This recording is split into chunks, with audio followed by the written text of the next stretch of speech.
Hi, I'm Brenda from Alberta Quilter. Please stay tuned for today's tips.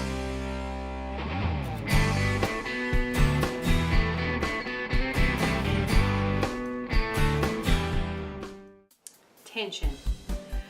Ugh. Yeah, you can see already the steam rising in my eyes and out of my nose. Tension has been the bane of my existence in my sewing and quilting experience over the last 25 years, and I have cried many a tears. I have unpicked many a thing, and yeah, I can't say that I've actually enjoyed it, but I must say that I have learned a couple of tricks about trying to figure out the best tension for the fabric that I'm using and the machine at the time. Like I've mentioned before in other segments gone by, machines can be temperamental, I think. Even though they're just machines, I'm sure that they have a mind of their own and do their own thing when we're not watching. You know, kind of like Toy Story, the toys, you know, come alive when the kids go to sleep. I think sewing machines do the same thing. Change the tension so that when you come down the next day to sew, everything's out again. Okay, that's enough of my blurb for the moment.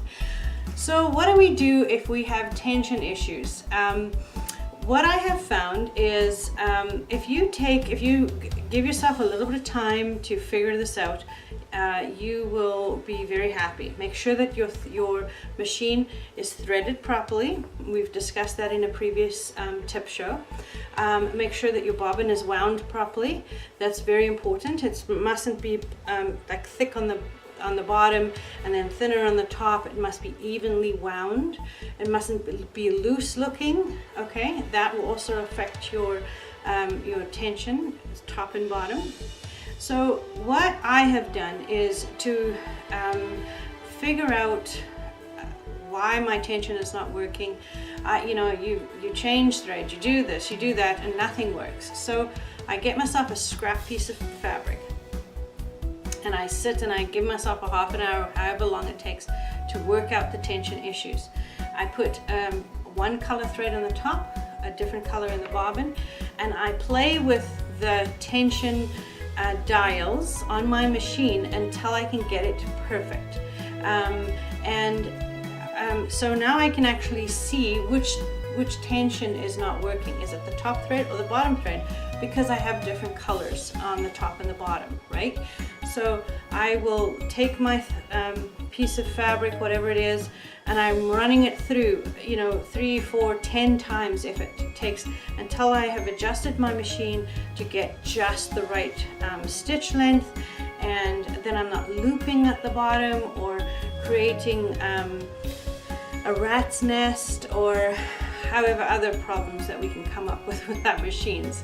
So do yourself that favor, get yourself a little scrap piece of fabric. If you're having problems with your tension, just put different colors in, and you are able to just work it out.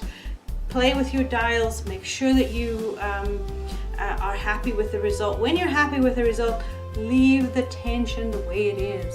Don't touch it, and then you can get it perfect every time.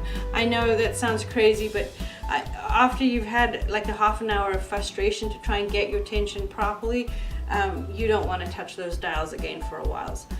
So now here's the caveat on that. Sometimes a different thread requires a different tension in your machine.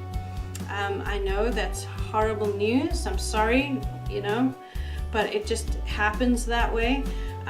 You might need to adjust it again somewhere down the road, but now you know how to do it, and then you don't get so frustrated and you don't ruin your project that you're working on. That's the big thing. Don't practice this. Don't try and work out your issues for thread tension on your project. Do it on a scrap piece of paper. Thank you very much.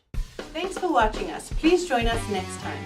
If you would like to know more about the products that I love and I have used in these videos, please check out the comment section below, and of course, like and share my videos. Thank you very much.